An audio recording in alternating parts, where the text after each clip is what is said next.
खूप जुनी गोष्ट नाही आहे, अगदी 2-2.5 वर्षांपूर्वीचा काळ आठवा.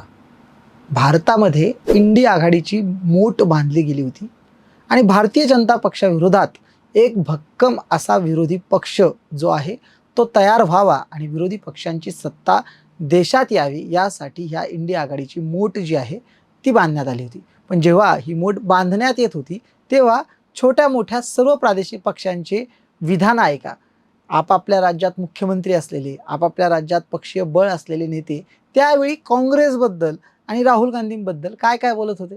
शरद पवार म्हणायचे राहुल गांधींमध्ये कन्सिस्टन्सी नाही.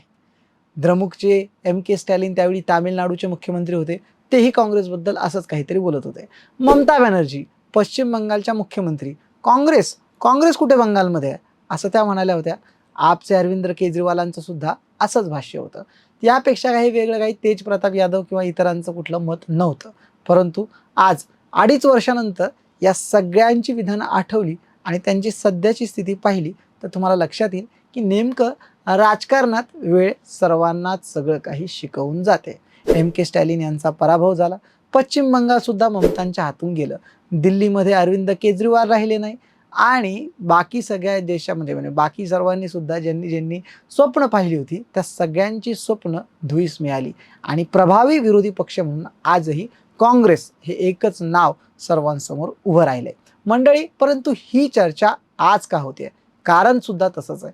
कारण आहे ते म्हणजेच याच छोट्या मोठ्या प्रादेशिक पक्षांनी पुन्हा आपल्या घरट्याकडे अर्थात काँग्रेसमध्ये विलीन व्हावं असा सूर अनेक लोकांकडून लावण्यात येतोय. काही राजकीय जाणकार आहेत, काही विश्लेषक आहेत, परंतु त्यामागे तथ्य काय आहे आणि असे कुठले पक्ष आहेत जे काँग्रेसमध्ये विलीन झाले तर त्यांचा त्यांना फायदा होऊ शकतो? पाहूयात व्हिडिओच्या माध्यमातून. नमस्कार, मी आहे अनिकेत, तुम्ही पाहताय न्यूज टापो.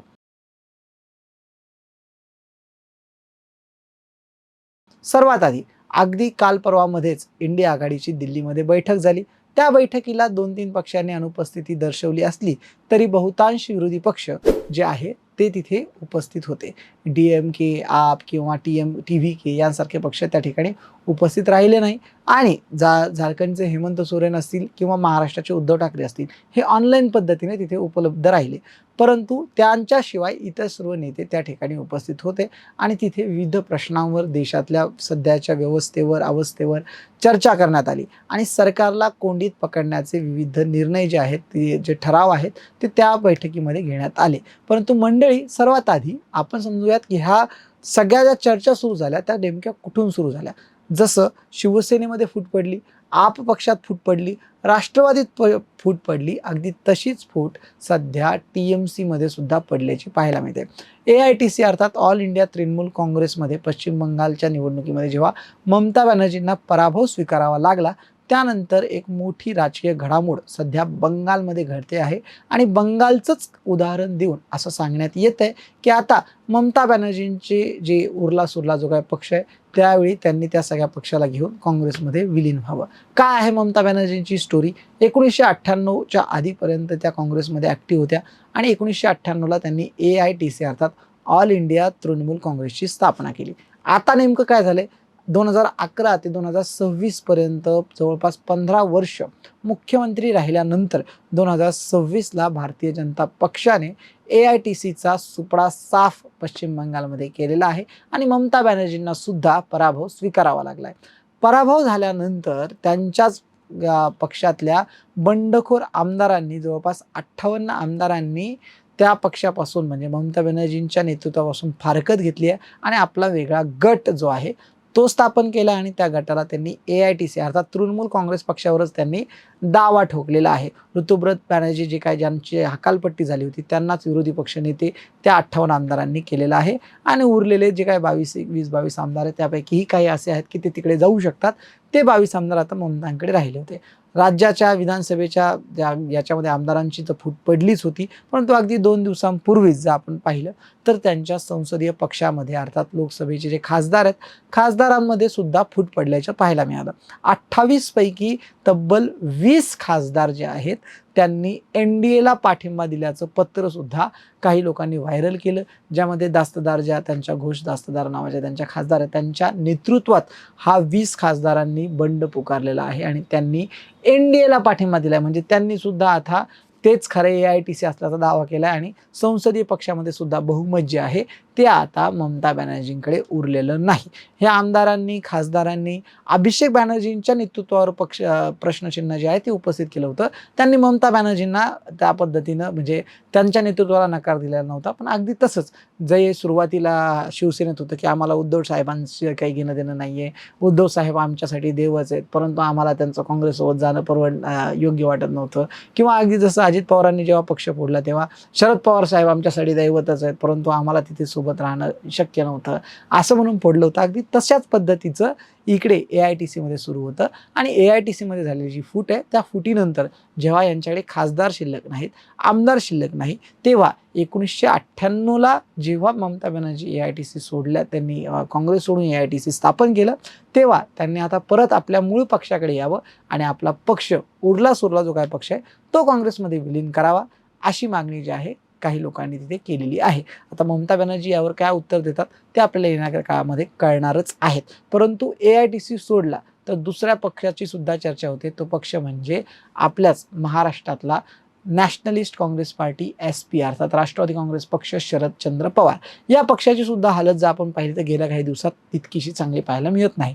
अजित पवार असताना दोन्ही राष्ट्रवादी एकत्र येणार अशा चर्चा सुरू होत्या, परंतु गेल्या काही दिवसातल्या घडामोडी पाहिल्या तर एक गोष्ट तर नक्की होते की ह्या दोन राष्ट्रवादी आता एकत्र येणं शक्य नाही. राष्ट्रवादीतले नेते सत्तेशिवाय राहू शकत नाही असं अनेकदा म्हटलं जातं, परंतु जे नेते सत्तेशिवाय राहू शकत नव्हते ते भाजपमध्ये गेलेले आहेत आणि त्या दुसऱ्या राष्ट्रवादीसोबत ते भाजपमध्ये सत्तेत सहभागी झालेले आहेत. आता जे काय उरले सुरले नेते शरदचंद्र पवार यांच्याकडे बाकी राहिलेले आहेत, त्या नेत्यांनी जर काँग्रेसमध्ये प्रवेश केला तर कुठे जाऊन त्यांना पुढच्या काळामध्ये एक विरोधी पक्ष म्हणून ते स्थापन करू शकतात, काम करू शकतात. कारण अर्थात जे काही केडर राष्ट्रवादी काँग्रेस पक्षाचं होतं ते संपूर्ण केडर आताही अजित पवारांच्या नेतृत्वाखालचं म्हणजे आता सध्या सुनेत्रा पवारांच्या नेतृत्वाखाली ते तिकडे काम करताना पाहायला मिळत आहे. मोठे नेते सुद्धा तिकडेच असताना पाहायला मिळतात. आणि इकडे ज्यावेळी तुमच्याकडे पक्षीय बळ नाही आहे, ज्यावेळी तुमच्याकडे केडर नाही आहे, ज्यावेळी तुमच्याकडे सत्ता नाही आहे, अशा वेळी 1999 साली जेव्हा राष्ट्रवादी काँग्रेस पक्षाची स्थापना शरदचंद्र पवार यांनी काँग्रेस पक्ष सोडून केली होती, त्यांनी आता पुन्हा घर वापसी करावी. जेव्हा ह्या वयामध्ये जेव्हा शरदचंद्र पवार फिरू शकत नाहीत, बोलू शकत नाहीत, जास्त प्रवास त्यांना जमत नाही, अशा वेळी सुप्रिया सुळेंच्या नेतृत्वात किंवा रोहित पवारांच्या नेतृत्वात जर त्यांनी नॅशनलिस्ट काँग्रेस पार्टी काँग्रेस पक्षामध्ये विलीन केली तर पुढच्या काळात एक सक्षम विरोधी पक्ष म्हणून काम करताना काँग्रेससोबत राष्ट्रवादीचे काही कार्यकर्ते आपल्याला पाहायला मिळतील आणि त्यातनं एक चांगला पर्याय उभा राहू शकतो असं म्हटलं जातं. राजकीय विश्लेषकांनी सुद्धा अशाच पद्धतीचं विधान सध्या केलेलं पाहायला मिळतं. अगदी शिवसेनेचे खासदार संजय राऊत सुद्धा यांनी सुद्धा AITCच्या बाबतीत अशाच पद्धतीचं विधान केलेलं आपल्याला आठवत असेल. या दोन पक्षांशिवाय तिसरा अजून एक पक्ष आहे, तो म्हणजे दक्षिण भागातील म्हणजे दक्षिण भारतातील आंध्र प्रदेशमधला जो पाहिला तो म्हणजे YSRCP. हा पक्ष सुद्धा 2011 साली त्यांचे जगनमोहन रेड्डी जे माजी मुख्यमंत्री राहिलेत, जे होते YSR रेड्डी त्यांचे सुपुत्र, हे त्यांनी 2011 साली हा पक्ष जो आहे जगनमोहन रेड्डींनी स्थापन केला. आणि आत्ताच्या मागची जी निवडणूक आंध्र प्रदेशची झाली त्या निवडणुकीमध्ये त्यांना मोठा पराभव स्वीकारावा लागला. सध्या TDP आणि JSP सध्या तिथे सत्तेमध्ये आहे. चंद्रबाबू नायडू आणि पवन कल्याण यांच्या नेतृत्वात भाजपच्या पाठिंब्यानं तिथेही सरकार सुरू आहे. परंतु ज्या जगनमोहन रेड्डींना त्याच्या आधीच्या विधानसभेमध्ये 151 आमदार ज्यांचे निवडून आले होते, त्या जगनमोहन रेड्डींना मागच्या इलेक्शनमध्ये केवळ 11 आमदार निवडून आणता आलेले आहेत.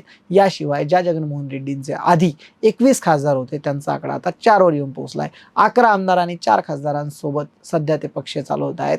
आणि अशा परिस्थितीमध्ये जर त्यांना या समोरच्या लोकांसोबत लढायचं असेल, जिथे TDP आहे, JSP आहे, BJP आहे, यांसारखे तगडे पक्ष जेव्हा आंध्र प्रदेशमध्ये समोर असतील, तेव्हा जर तुम्हाला लढायचं असेल तर तेव्हा मात्र तुम्हाला काँग्रेससारख्या एका सक्षम साथीदाराची गरज असणार आहे. कारण समोर 3 पक्ष आहेत आणि इकडे एकटे जर लढायचं झालं तर तिथे ते लढू शकत नाहीत. अशा वेळी जर त्यांनी सुद्धा काँग्रेससोबत असलेले जे आपले मतभेद आहेत, काँग्रेस नेतृत्वाने जरी सुद्धा मोठं मन दाखवलं आणि त्यांना विनंती केली तर मात्र एक चांगलं समीकरण दक्षिण भारतात काँग्रेससाठी एक अजून चांगला साथीदार, जसा TVK त्यांना तिकडे तामिळनाडूमध्ये मिळाला, तसा आंध्र प्रदेशमध्ये सुद्धा YSRCPच्या माध्यमातून मिळू शकतो. YSR रेड्डी जे आहेत ते ऑलरेडी काँग्रेसचे होते. काँग्रेसच्या मोठे नेते मानले गेले. त्यांच्या मृत्यूनंतर त्यांचा मुलावर अन्याय झाला आणि म्हणून त्यांनी तो नवीन पक्ष काढला. परंतु आता जर पुन्हा जुने हेवे दावे विसरले, मतभेद दूर केले तर YSRCP सुद्धा काँग्रेसमध्ये विलीन झाल्यानंतर एक चांगला पर्याय आंध्र प्रदेशमध्ये उभा राहू शकतो. तेलंगणामध्ये ऑलरेडी काँग्रेस तिथे आहे, त्याचाच फायदा त्यांना आंध्र प्रदेशमध्ये सुद्धा होऊ शकतो. दोन्ही पक्षांसाठी तो एक चांगला डाव असेल, चांगली योजना असेल. परंतु हे 3 पक्ष काँग्रेसमध्ये खरेच विलीन होतील का? आणि यासोबत अजून असे कुठले पक्ष आहेत ज्यांनी काँग्रेसमध्ये विलीन व्हायला पाहिजे? विलिनीकरणावर तुमचं मत नेमकं काय? कमेंटच्या माध्यमातून आम्हाला नक्की कळवा आणि न्यूज टापूच्या यूट्यूब चॅनलला सबस्क्राईब करायला विसरू नका. धन्यवाद.